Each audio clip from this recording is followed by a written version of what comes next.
Shalom, shalom.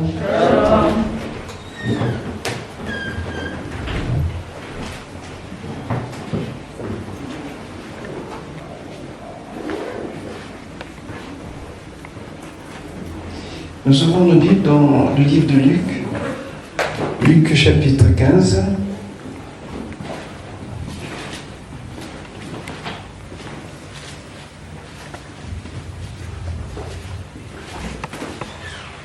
Dans ce chapitre, il y a une parole que tout le monde connaît. Ceux qui prient, ceux qui ne prient pas. Pratiquement le monde entier connaît. Amen. Je pense que vous connaissez la parole du Fils. Amen. Même ceux qui ne prient pas, ils connaissent cette parabole. Mais ce chapitre est particulier parce qu'il ne parle que des paraboles. Amen. Mais ce que j'aimerais partager avec vous, c'est l'amour envers les perdus. Avoir cet amour envers ceux qui sont perdus. C'est en quelque sorte le cœur de Dieu qui parle. Et je pense que ça doit parler à quelqu'un ce matin. Ceux qu'on appelle les gagneurs d'âme. Amen. Si quelqu'un déjà a eu à faire cette expérience, je pense qu'il y a une joie indescriptible.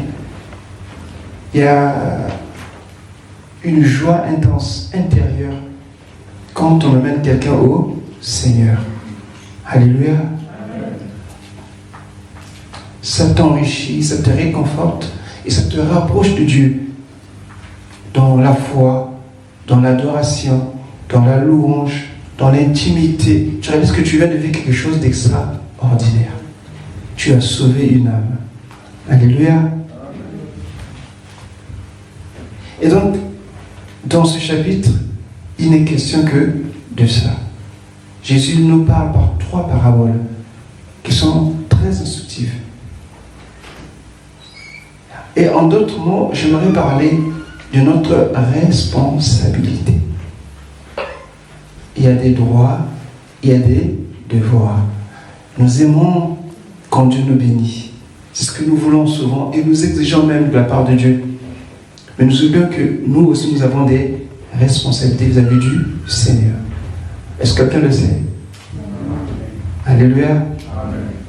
Entre autres, prendre soin des besoins de Dieu par nos apports, notre présence dans les séminaires, dans les moments de jeûne, mais aussi, surtout, ce qui tient plus à cœur le Seigneur, c'est gagner des âmes, sauver des âmes. Amen. Et donc, dans Luc 15, nous avons 3 paraboles qui parlent de la même chose.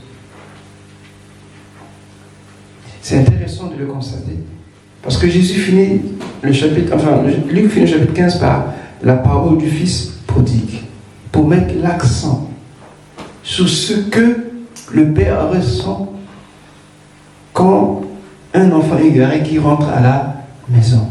Alléluia. Et chaque fois que Jésus parle de la brebis égarée ou du dragon perdu, il conclut toujours par le verset 7 ou 10 qui parle de la joie.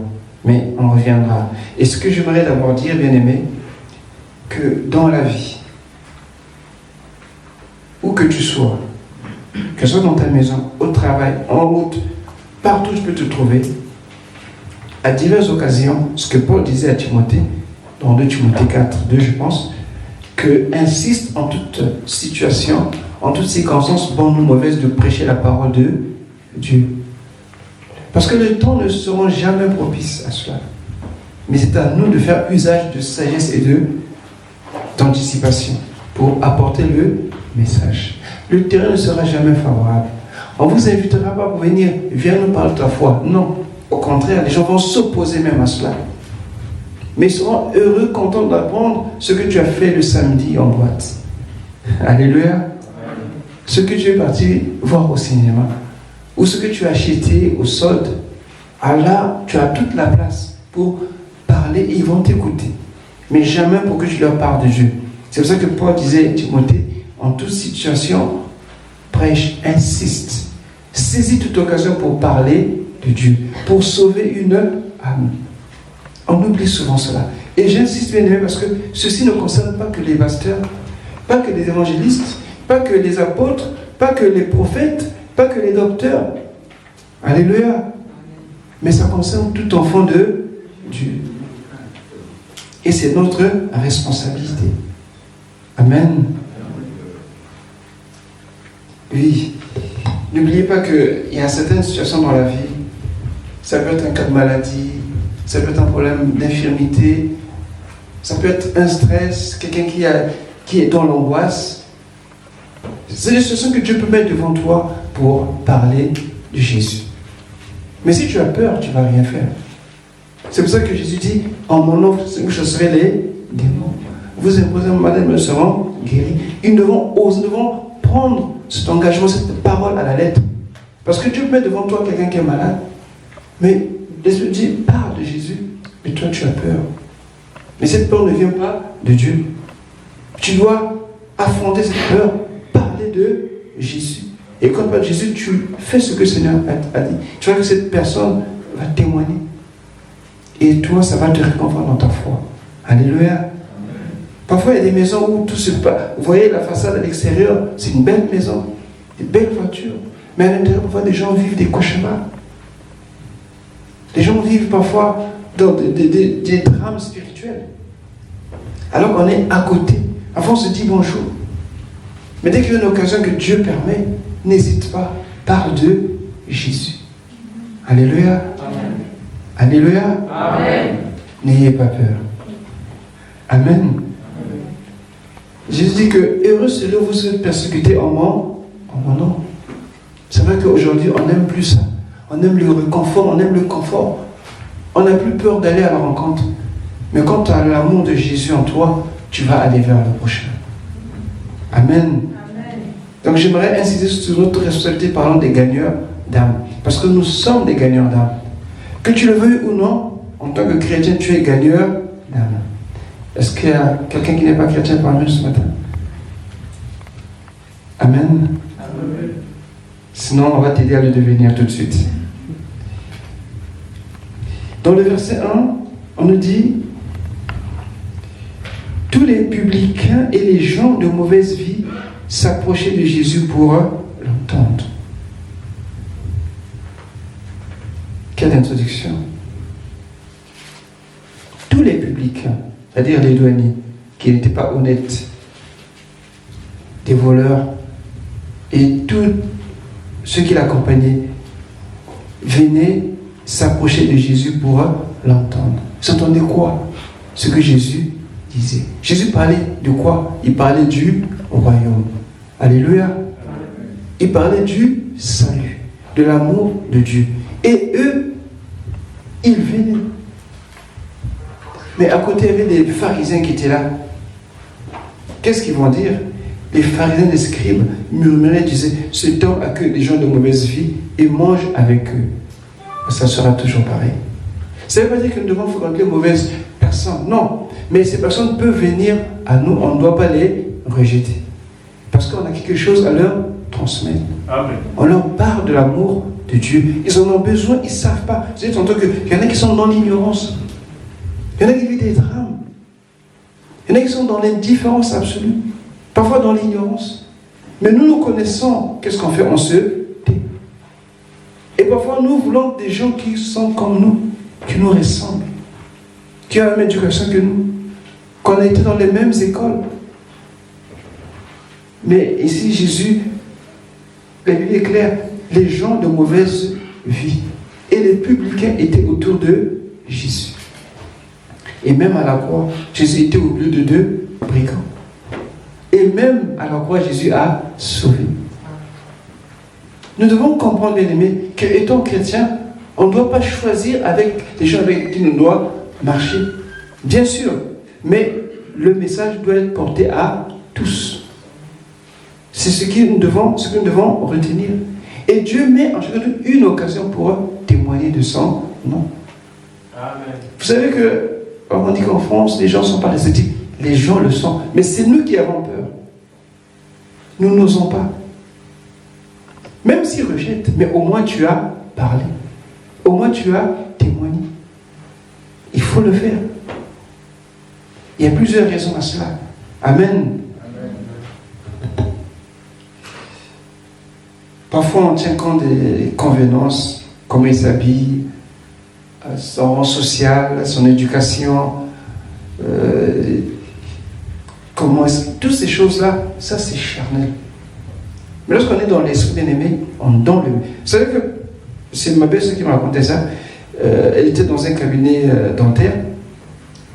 Et donc le chirurgien, enfin le médecin, le chirurgien dentiste qui est venu, quand on m'a conversé à la vie, il m'a dit, je voulais sortir. Il avait des boucles d'oreilles, il avait des piercings, des tatouages partout. Et pas n'importe quel tatouage, s'il vous plaît, que je ne peux pas vous décrire ici. Alléluia. Mais c'était le médecin. Et c'était, je dois rester ou je dois partir. Amen. Parfois, c'est comme ça. Parfois, le collègue qui est avec toi au travail, par sa vie, peut te choquer. Mais bien aimé, passe au-dessus. Parfois, il ne connaît pas la parole. Beaucoup sont dans l'ignorance.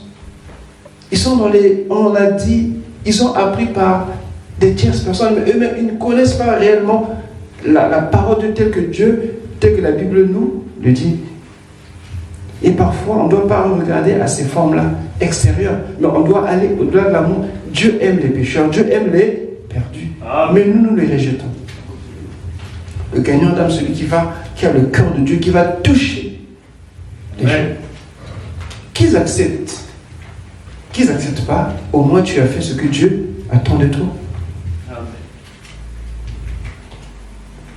Nous avons pris l'habitude de rester dans les églises entre nous, c'est pas mauvais. Mais il est temps, parfois, d'oser parler à ton frère, parler à ton collègue, parler à ton voisin. Pense-moi le courage. Mais avant, il faut prier pour la personne. Alléluia. Gagner des âmes, ça, c'est le cœur. Dieu attend cela de ses enfants. Et Dieu ne va pas le faire, il va le faire par toi. Il va le faire par moi. Quand tu viens au Seigneur, et quand je regarde derrière toi, combien de temps que tu pries, aucune âme que tu amènes au Seigneur, ça doit t'interpeller. Entre nous. Ce n'est pas pour te fâcher, non.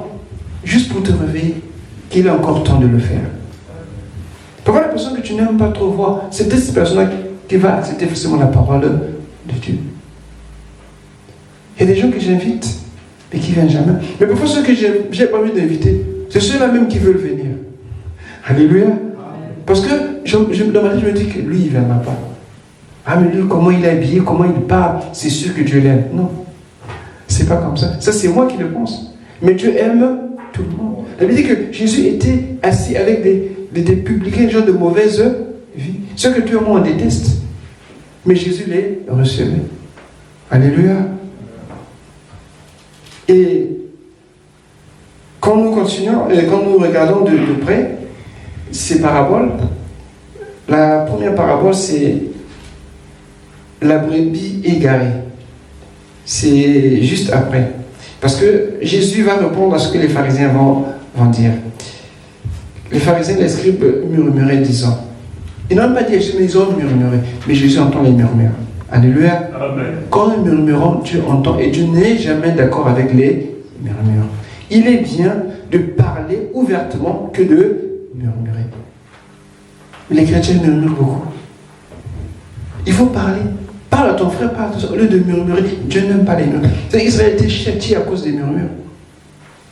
Et nous nous mettons face sous la condamnation à cause des murmures.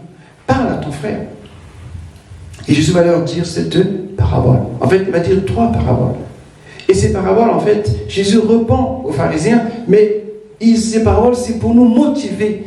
Nous qui avons allé chercher des âmes perdues. Dans ces paroles, on voit un encouragement de la part du Seigneur. Ne tiens pas compte de ce que les gens vont penser de toi, comme les pharisiens, ni de ce que le monde va penser de toi. Parce que le monde ne comprend jamais les choses de Dieu. Parce que c'est des choses qui sont spirituelles. Mais celui qui a l'esprit de Dieu, il comprend les choses de Dieu parce que c'est par l'esprit qu'on pense ces choses. Amen. Les gens diront, mais qu'est-ce que tu as parlé de Jésus? Pourquoi tu parles de ta foi? Quand tu as l'occasion bien aimer, n'hésite pas. Parce que cette personne, Dieu veut la sauver, Dieu l'aime. Mais il faut que tu parles pour que cette personne soit sauvée. Le Saint-Esprit lui convainc, mais il ne parle pas aux personnes. Il prend la parole que tu prononces pour mettre la conviction dans le cœur de la personne. Mais celui qui parle, c'est toi. N'oublie jamais ça. Donc tu as la possibilité d'ouvrir le ciel à quelqu'un ou de fermer le ciel à quelqu'un. Amen. Donc le verset 7 et 10, je commence par là. Je vais parler de 3 facteurs pour nous motiver. Je disais que Jésus répond aux pharisiens, mais en fait c'est pour nous qu'il parle en fait, c'est pour nous, voilà, c'est pour nous encourager, pour qu'on ne soit pas affecté par les remarques des autres, par les repos des autres, parce que parfois il y a des voisins, des collègues parfois qui vous démoralisent, mais ça ne doit pas t'arrêter. Continue, bien-aimé. Alléluia. Dis pas que non, j'ai déjà parlé. Non, dès qu'on a une autre occasion, ne t'arrête pas. Eux, ils n'arrêtent pas de parler, de tout et de rien. Et pourquoi moi je m'arrête de parler de Jésus quand j'ai l'occasion? Amen. Amen. Le verset 7, le premier facteur, c'est la joie. Le verset 7 et 10, qui conclut chaque parabole. Parlant de la brebis, Jésus dit, de même, je vous le dis, il y aura plus de joie dans le ciel pour un seul pécheur qui se repent que pour 99 justes qui n'ont pas besoin de repentance. Vous imaginez la joie qu'il a au ciel pour un seul pécheur qui vient au Seigneur. Et le verset 10, de même, je vous le dis, il y a de la joie devant les anges de Dieu pour un seul pécheur qui se repent. Dans cette parabole, Jésus nous parle de la joie. Et à la fin, quand tu parles du Père, la joie du Père qui, lorsqu'il rencontre le Fils perdu qui revient, tellement dans la joie, le Père va courir à sa rencontre. Alors que ça ne devait pas se faire. On devait attendre. Tu es revenu, je t'avais dit ça. Tu as vu ce que tu as vu là-bas, j'espère que tu as... Mais non, le Père... Et c'est à la rencontre même de la traduction orientale, parce que ils avaient des habits très larges. Donc il fallait des ceintures pour les garder. Et s'il n'y a pas de ceinture, les habits flottés, tu peux tomber. Donc malgré son âge, le Père va courir vers le Fils. Vous voyez comment le Père nous reçoit? En fait, c'est l'image, c'est une image de la joie qu'il a au ciel quand nous venons à Jésus. Le Père nous reçoit. Amen. Et cette joie, Jésus, dans cette parabole du Fils perdu, Jésus met l'accent sur la joie. Le Père dit, tuez le veau gras. Oh, c'est merveilleux. Et revêtez les habits de fête. Parce qu'il y a une grande joie au ciel. Le gagnant doit être motivé pour la joie qu'il donne au ciel quand une âme est sauvée. Quelle est ta motivation? Est-ce que tu viens seulement parce que Dieu me bénit, ou bien tu veux aussi à ton tour être responsable devant le Seigneur? Parce que notre vie chrétienne, si elle se résume seulement à venir tous les dimanches, ça va être tout monotone. Mais elle continue à l'extérieur de l'église, où chacun est appelé par rapport à là où il se trouve. N'oubliez jamais cela. Amen. Donc, nous voyons, le premier facteur ici, c'est la joie. La joie doit être la motivation du gagneur d'âme. Et quand tu le fais, bien-aimé, sache que le ciel, tout le ciel chante, danse. Alléluia. Parce qu'une âme est venue à Jésus. Vous imaginez? Tout le ciel. L'enthousiasme, la joie, l'allégresse qu'il y a au ciel à cause d'une âme. Ça doit vraiment nous motiver. Parler à Jésus doit pas être quelque chose qui doit nous retenir. On ne va pas le faire d'une manière comme ça, mais selon la sagesse que Dieu nous accorde, parce que l'Esprit de Dieu même prend les devants. Il te dit, va, c'est le moment. Mais tu te dis, je ne sais pas comment je vais commencer. Ouvre la bouche, tu vas parler. Amen. Nous voyons que Jésus nous dit sur cette parabole, sur la brebis égarée, perdue, ce que le berger fait. Il dit, lequel d'entre vous, s'il a 100 brebis et qu'il en perd une, laisse les 99 autres dans le désert pour aller à la recherche de celle qui est perdue jusqu'à ce qu'il la trouve. Oui. Un gagnant d'âme, celui qui sait prendre des risques, d'aller chercher la brebis égarée. Oui, c'est un risque. Il y a des dangers certainement. Mais toi, tu ne t'arrêtes pas. On va se moquer de toi, on va te décourager même. On va même te montrer du doigt. Mais ça ne doit pas te retenir parce que l'objectif pour toi, c'est d'aller trouver cette brebis qui est perdue. Cette brebis pour laquelle Jésus a donné sa vie. Ça peut être ton frère, ça peut être ton cousin, ça peut être quelqu'un que tu connais. Ou quelqu'un que Dieu t'a mis à cœur de parler. C'est une brebis devant le Seigneur. Et le risque ou le danger, c'est quoi? C'est que tu peux être rejeté aussi, ou incompris, ou mal jugé. Alléluia. Mais ça ne va pas t'arrêter. Bien aimé, combien de fois, peut-être moi je parlerai parce que ce que moi-même je vis, parfois quand tu passes, derrière toi on parle. Tu sais que c'est de toi qu'on parle.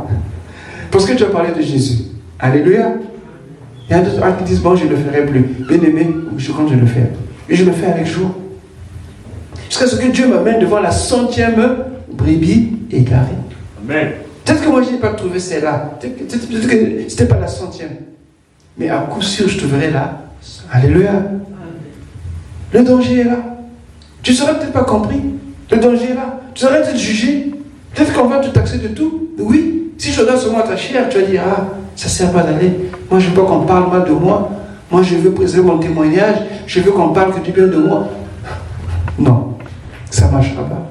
Si tu as l'amour de Dieu en toi, tu vas vers les perdus, tu vas aller braver tout ce que les gens vont dire.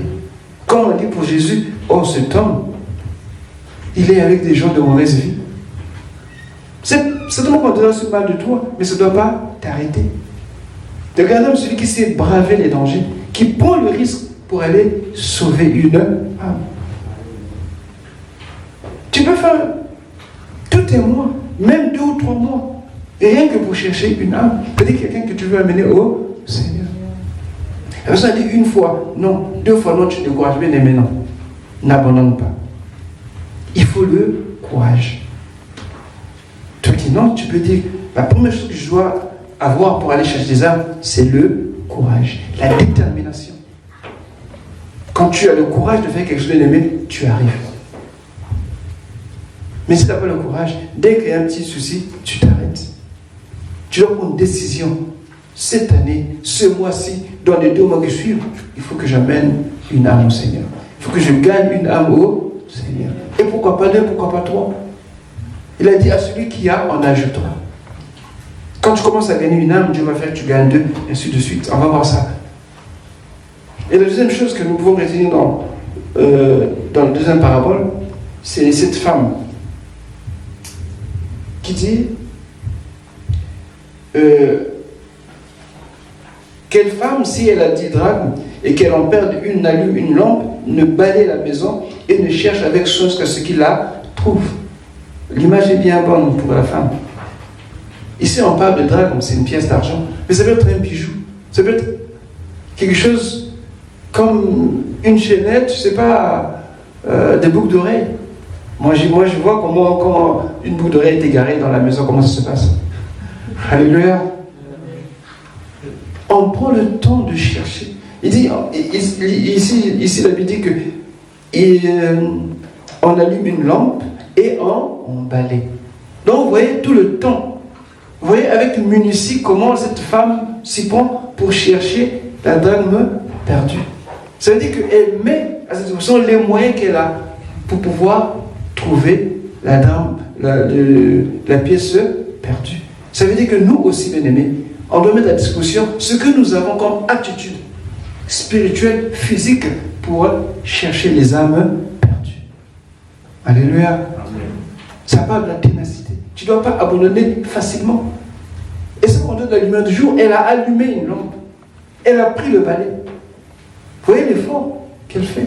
De l'autre côté, il y a le courage. De l'autre côté, c'est la ténacité. Ne pas abandonner. Alors, j'ai déjà parlé juste une fois. Oh, de toute façon, si Dieu veut que je sois bien aimé, tu dois persévérer. Il y a un évangéliste qui avait amené son ami au Seigneur après 3 ans. C'est que ça lui a coûté. Chaque week-end, un restaurant. Mais il n'a pas laissé. Et cet homme est aujourd'hui reconnu parmi les plus grands enseignants de la parole de Dieu dans le monde. N'est-ce pas ordinaire, extraordinaire? Chaque fois que tu vas te le voir, il dit, je vais venir à l'église, mais avant tout, je vais d'abord, amène-moi d'abord au restaurant. Il amène au restaurant. Au dimanche prochain, d'accord. Il dit, oh, mais j'ai un empêchement, mais toi, c'est que tu parle encore de Jésus. Ok, mais écoute, c'est mieux dans un restaurant. Il va au restaurant. Pendant 3 ans, ça a duré. Alléluia. Aujourd'hui, c'est l'un des plus grands enseignements de la parole de Dieu. Mais ça lui a coûté des 3 heures de restaurant. Amen. Il faut être ténace. On est ténace pour les personnes qu'on aime. Une parenthèse. Généralement, quand une fille ou un garçon, voilà, s'il y a quelque chose qui se passe entre les deux, ou si c'est la fille ou c'est le garçon qui est amoureuse, il va tout faire pour l'amener à Jésus. Si ça peut prendre 2 ans, 3 ans, il va patienter. Mais c'est une personne qui n'aime pas trop. Une fois, 2 fois, passe le chemin. Alléluia. Mais parce que la personne que tu vas mener au Seigneur, comme tu l'aimes, tu veux aussi que la personne, c'est bien. Mais il peut arriver, ce que parfois je n'entends pas, que la personne que tu mènes au Seigneur, dans le but qu'il devienne ta femme ou ton mari, mais ce n'est pas ce que Dieu a décidé. Et du coup, ça change. Amen. Et on est découragé. Et on ne veut plus aller à la pêche des âmes. Alléluia. Amen. Ne mettez pas l'intérêt devant. Quand tu amènes quelqu'un au Seigneur, dis, cette personne, elle est belle pour la gloire de Dieu, amène-la au Seigneur. Choisis pas que, aussi, voilà ce qui te semble correctement spirituel. Amen. Parce que parfois, quand tu as l'intérêt derrière, parce que j'en ai connu ce genre de situation, on veut à tout prix que la personne du Seigneur, Seigneur, tu jeûnes, tu pries, parce que dans ton cœur, tu veux qu'il devienne ta femme ou bien ton mari. C'est dans le but. Mais le but de Dieu n'est pas ton but à toi. Et Dieu peut te comprendre. Mais nous devons avoir l'amour de Dieu sans parti pris. La Bible dit que les gens qui étaient avec Jésus, c'était des gens de mauvaise vie. C'est pas nous de faire le tri. Donc, on peut être découragé, ça peut arriver, mais c'est pas pour dire que c'est la fin. N'arrête pas. Comme cette femme, tu prends le balai, tu allumes la lampe. C'est-à-dire, tu t'équipes. Tu prends ce qui est nécessaire. Si cette personne-là, tu connais ses habitudes, essaie de t'adapter et utilise le moyen que Dieu te donne pour l'amener au Seigneur. Parce que c'est notre responsabilité. Ce n'est pas juste qu'il avait dit encore toucher les âmes, non. C'est à toi et à moi de le faire. C'est à l'église de le faire. Et l'église, c'est qui? C'est toi, c'est moi. Vous croyez que les gens vont remplir ici parce qu'ils ont dit ils ont rêvé? Non. C'est en parlant, en témoignant. Amen. En priant pour eux que les gens vont venir. Et n'oubliez jamais cela. Et quand Jésus dit à Pierre dans Matthieu 4, 18, je ferai de toi un pécheur d'homme. Déjà, il a annoncé les couleurs. Pierre n'avait pas reçu le Saint-Esprit. Amen. Donc ça veut dire que n'attends pas que tu sois rempli. Non. Quand tu es chrétien, quand tu acceptes Jésus, aussitôt, ta mission c'est de gagner les âmes. N'attends pas. Et tu peux juger ta vie spirituelle, ton niveau spirituel par rapport aux âmes que tu ramènes au Seigneur.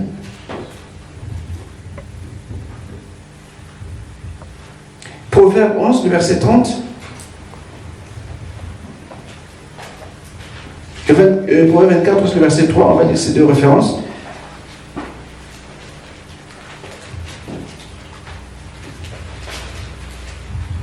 Proverbe 11, verset 30, dit la parole du Seigneur. Le fruit que porte le juste est un arbre de vie, et le sage gagne les âmes.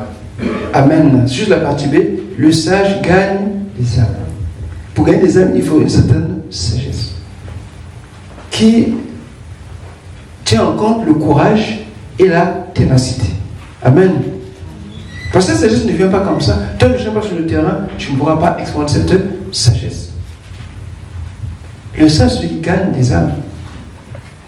Et quand tu veux gagner une âme, Dieu te donnera la sagesse comment procéder. Tant que tu ne vas pas parler, tant que tu ne parleras pas, rien ne pourra se passer. Mais dans ton cœur, tu es résolu à amener une âme au Seigneur, Dieu te donnera la sagesse de le faire.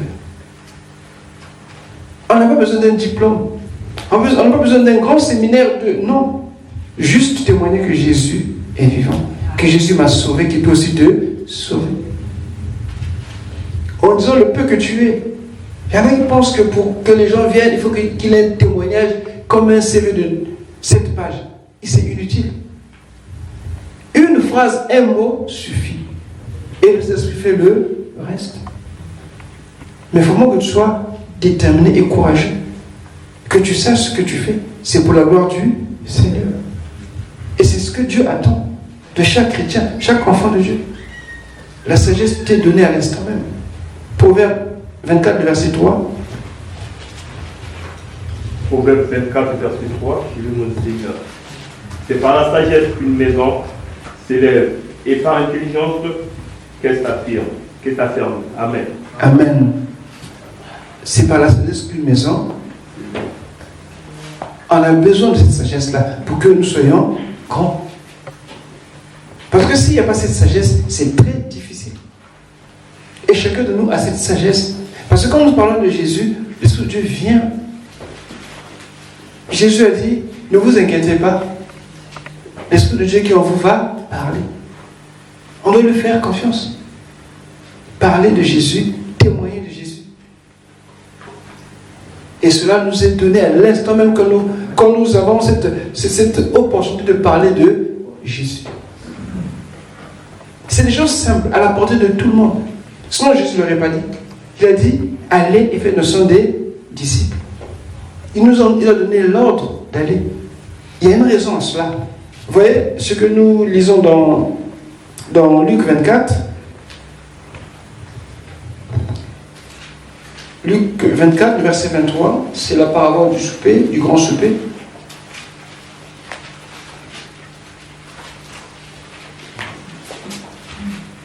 Luc 24, verset 23, lit la parole du Seigneur.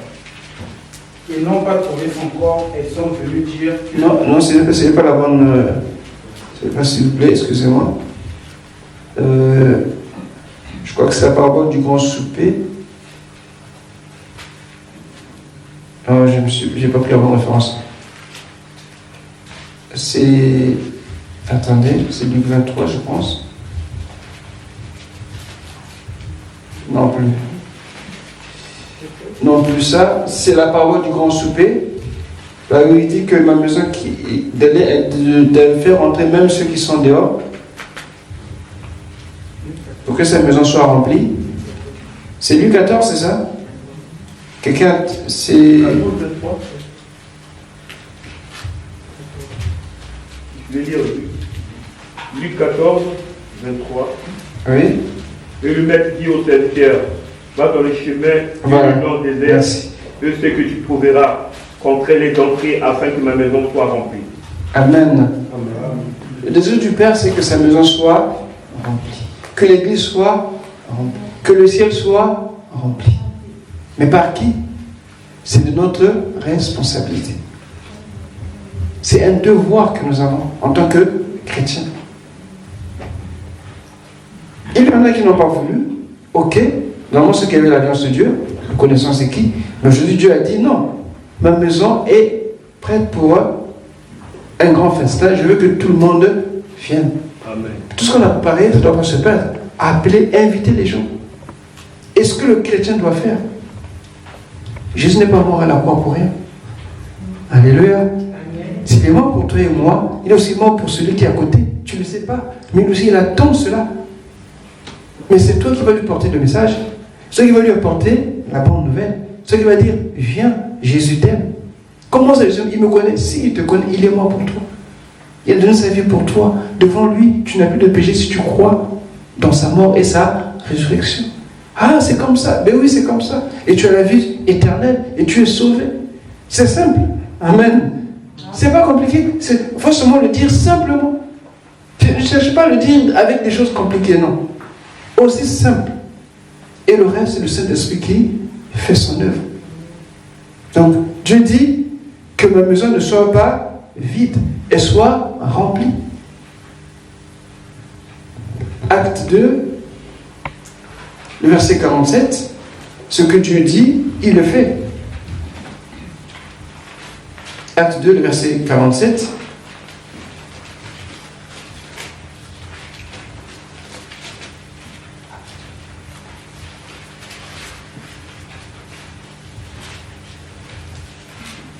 suivons notre Seigneur. Acte 2, verset 47.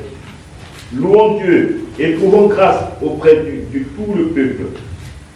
Et le Seigneur ajoutait chaque jour à l'Église ceux qui étaient sauvés. Amen. Amen. La Bible dit que Dieu a ajouté à l'Église ceux qui étaient sauvés. Et Dieu veut faire la même chose aujourd'hui. Il veut ajouter à l'Église ceux qui sont sauvés. Amen. Par quoi? Par la parole de la prédication. Amen. Par le témoignage que toi tu vas annoncer, apporter que Jésus est sauveur. Amen. Aussi simplement.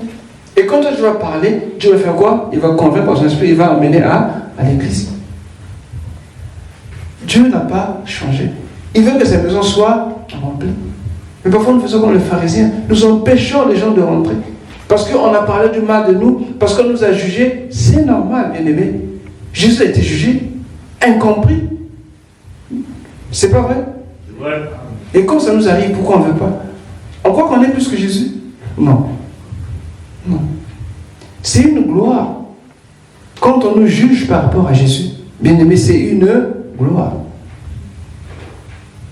Quand on vous, disons, quand vous, peut-être pas négligez, mais quand vous ne considérez pas parce que vous parlez de Jésus, c'est pas en mal. C'est pas pour dire que non, parce que c'est moi le chrétien. Non, c'est pas comme ça. Mais tu portes la parole simplement de Dieu. Tout simplement. Sans pourtant en faire autant de d'étalage que tu veux. Parler simplement de Jésus pour annoncer que Jésus est le Sauveur, qui est le Fils de Dieu, qui peut aussi te sauver. Et maintenant, si les gens y croient, ils ne croient pas. Au moins, tu l'as fait. Un jour, je parlais avec un jeune homme. Je lui ai expliqué que tu n'aimes pas Dieu parce que tu ne connais pas Dieu. Si tu connaissais Dieu, tu l'aimerais. Et si tu connaissais Jésus, plus encore. Il me dit surtout pas lui. Il dit d'accord. Et qu'est-ce que tu connais de Jésus? Silence. Qu'est-ce que tu connais de Jésus? Silence. J'ai compris qu'il était ignorant sur toute la ligne. Alléluia. Et j'ai dit que tu sais que Jésus, même si tu parles comme ça, là, mais lui il t'aime, tu ne peux pas comprendre comment il t'aime. Il est resté là, il me regarde. Parce que les gens parfois ils ont des idées déjà sur la religion. Et dès qu'on parle de Dieu, c'est la religion. Jésus est une personne, ce n'est pas une religion. Amen. Et parfois les gens ont besoin de leur ramener le rudiment de la parole de Dieu. Les choses les plus simples de la parole de Dieu. Parfois ils sont même étonnés, surpris. Et ils manifestent et disent, ah bon, je ne savais pas. Et ils disent oui. Je te parle de Jésus, une personne qui a vécu historiquement, mais qui a fait la volonté de Dieu en nous sauvant, y compris toi. Mais il ne me connaît pas, justement. C'est pour ça qu'il t'a sauvé. Alléluia. Amen. Non, c'est des choses aussi simples, mais qui sont de notre ressort en tant qu'enfant de Dieu. De témoigner cela, de le dire aussi simplement possible. N'ayons pas peur qu'on nous juge, n'ayons pas peur de cela. C'est normal, il faut que ça arrive. Et heureux serons-nous si cela nous arrivait. Amen. Mais nous, on n'aime plus ça. Parce qu'on veut être conforme au siècle. On veut être conforme au monde. On ne veut pas des histoires. On veut qu'on soit le bon voisin, la bonne voisine, qui paie ses impôts, qui n'a pas de problèmes au tribunal, qui n'a pas bien aimé ça. C'est non. En tant que chrétien, on doit porter le message de la vie. Amen. On doit témoigner. C'est notre responsabilité de gagner des âmes au Seigneur. Moi, je suis sûr que si on ne m'avait pas invité un jour, je ne serais pas là devant vous. Si qu'elle ne m'avait pas parlé de Jésus, je ne serais pas là devant vous. J'étais religieux, père et mère protestants, j'étais grand dans cette religion, mais je n'avais jamais été sauvé. Je ne connaissais pas qu'est-ce que c'était. Alléluia. La religion, parfois, il y a comme une sécurité, mais elle est fausse. Tant qu'il n'y a pas Jésus, il n'y a pas la vie. Et nous avons parfois du mal à dire ces vérités aussi simplement que ça. Ça ne sert pas d'éblouir, ça ne sert pas d'épater, ça ne sert pas du tout. Parler tout simplement ce que le Seigneur mettra à cœur. Témoigner Jésus. Annoncer Jésus. Amen. Amen. Et le Père, justement, il ne veut pas que sa maison soit vide, mais au contraire qu'elle soit remplie. Parce que le Seigneur a ajouté ceux qui étaient sauvés. Et nous aussi, la même chose qu'on doit faire. Parler de Jésus à l'extérieur. Sortir, prendre le courage. Déjà commencer à dire, ce mois-ci, ou bien le mois prochain, je vais commencer par un tel. Si ça ne marche pas, il y aura un tel. Si ça ne marche pas aussi, il y aura toujours quelqu'un qui tu vas parler de Jésus. Amen. C'est-à-dire, cherche la 100e brebis. Cherche la 100e drague. Il y en a toujours quelque part. Ne dis pas que je ne peux pas. Tu peux. Alléluia. Amen. Il y avait un homme qui était tellement peureux. Il disait que je ne peux pas. Dieu a dit que tu peux. Mais je ne peux pas. Dieu dit, tu es un héros. Ah, comment ça? Tu es un héros. Mais moi, j'ai peur. Je suis le plus petit. Aujourd'hui, tous, on connaît Gédéon. Alléluia. Il avait peur, Gédéon. Mais Dieu a dit, va avec la force que tu as.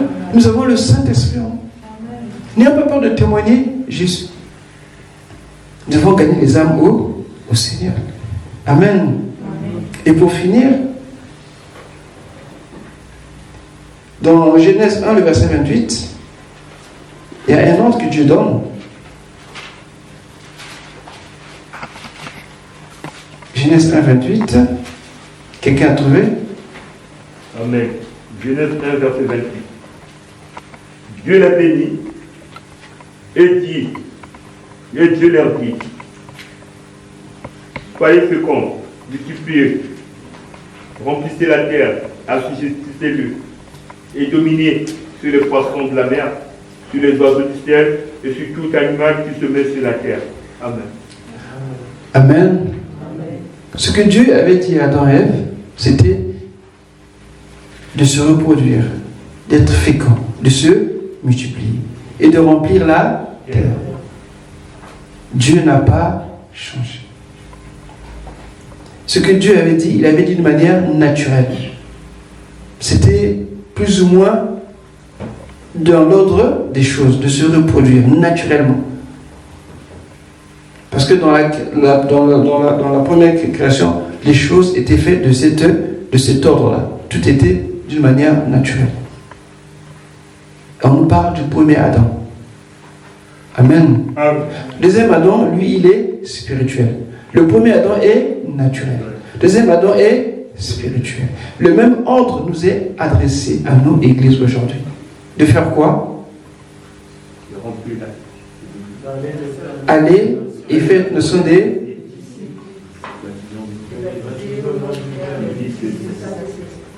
Amen.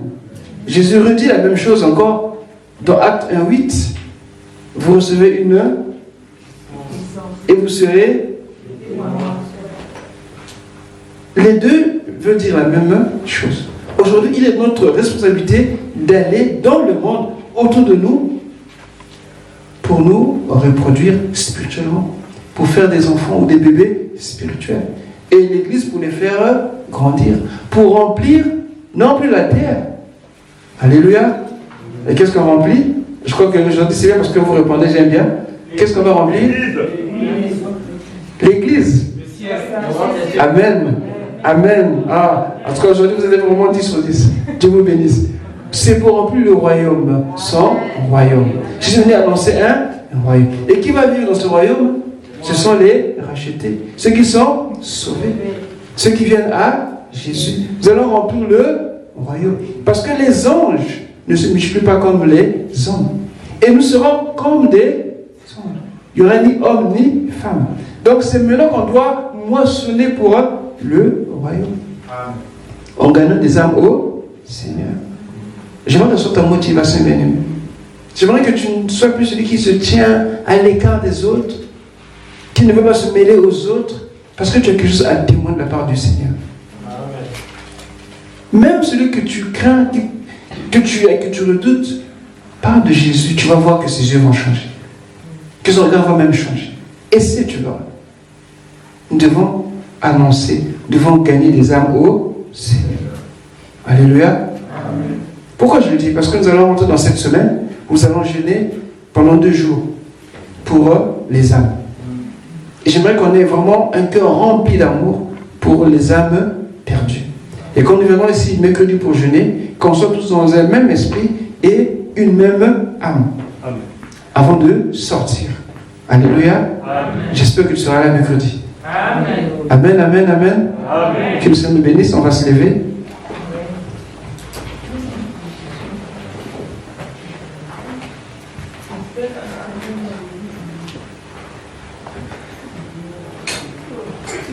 Que Dieu te remplisse de son amour. Que Dieu vraiment te donne à aimer ceux qui sont perdus. Tu en connais peut-être 2, 3, je ne sais pas. Peut-être que tous ne viendront pas, mais au moins tu aurais fait ce que Dieu attend de toi. C'est de ta responsabilité. Un ange viendra de nous prêcher l'évangile. Non, d'abord c'est leur interdit aux anges de prêcher l'évangile. Alléluia. Il y en a qui pensent que les anges prêchent. Les anges ne prêchent pas. C'est interdit. Si un ange vient vous prêcher, qu'il soit anathème, disait Paul. Le message de l'évangile est porté par toi et par moi. C'est un privilège que nous avons reçu de la part du Seigneur. Et le Saint-Esprit est là pour nous aider. On doit regarder autour de nous. Il y a des gens qui souffrent, qui ont besoin d'être sauvés, qui ont besoin de Jésus. Mais Dieu va passer par toi, va passer par moi. Et c'est le message que l'Église doit porter à l'extérieur. Amen. Tu vas demander au Seigneur de te toucher, de te remplir, que tu aies la force, que tu aies le courage, la ténacité. Comme ce berger qui a laissé la 19 pour aller chez la centième. Comme cette femme qui a mis toutes ses maisons sans dessous pour chercher la pièce qui était égarée. Que tu aies cette motivation autour de toi. Non pas de manière sauvage, excusez-moi, mais avec la sagesse que Dieu te donne. Rappelez-vous dans la parabole des mines, Dieu avait appelé 10 ouvriers, il leur a donné chacun une mine. Alléluia. Il y en a un qui a rapporté 10, l'autre 5. C'est la sagesse avec laquelle ils ont fait preuve pour pouvoir les reproduire. La manière que Dieu donne la sagesse, c'est pour ramener des âmes autant que tu peux. Amen. Prions le Seigneur. Père, nous te bénissons. Nous louons ton nom, ton amour et ta grâce envers ton Église, Seigneur. Car l'ordre nous a été donné. Nous te prions, Seigneur, de nous remplir ton esprit. D'ouvrir aussi nos regards, nos yeux autour de nous. Que nous n'ayons pas à choisir ceux que nous allons prêcher, ceux que nous allons exhorter ou témoigner ton nom, ton amour. Mais que ton esprit, Seigneur, puisse nous remplir. Et que tu nous conduises, Seigneur, selon ta volonté. Parce que dehors, il y a des cris. Dehors, il y a des lamentations et des pleurs. Des gens qui gémissent seuls dans leur chambre, dans leur pièce. Parce qu'ils ne sont pas éclairés, parce qu'ils n'ont pas la lumière, parce qu'ils n'ont pas Jésus. Seigneur, quelles que soient les situations, les circonstances, Seigneur, exerce nos bouches et nos lèvres pour pouvoir témoigner, pour pouvoir ramener à toi, Seigneur, ceux qui sont égarés. Commençons à Jérusalem, dans notre maison, le lieu où nous travaillons, où nous évoluons, que ce soit le voisinage, que ce soit les rencontres, les relations. Seigneur, je te prie de nous exercer à cela, afin d'amener à toi ceux pour lesquels tu as donné ta vie à Golgotha. Oh, je te bénis, Seigneur, dans le nom de Jésus. Et je prie que l'Église tout entière puisse être remplie de cette onction, saisie par ton esprit. Et qu'en sortant, Seigneur, nous puissions être tous des vaillants héros pour annoncer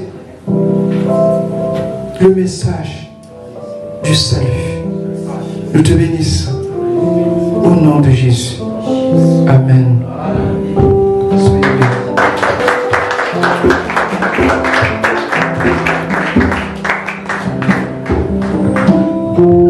Amen. Je vais appeler le frère Daniel pour les annonces.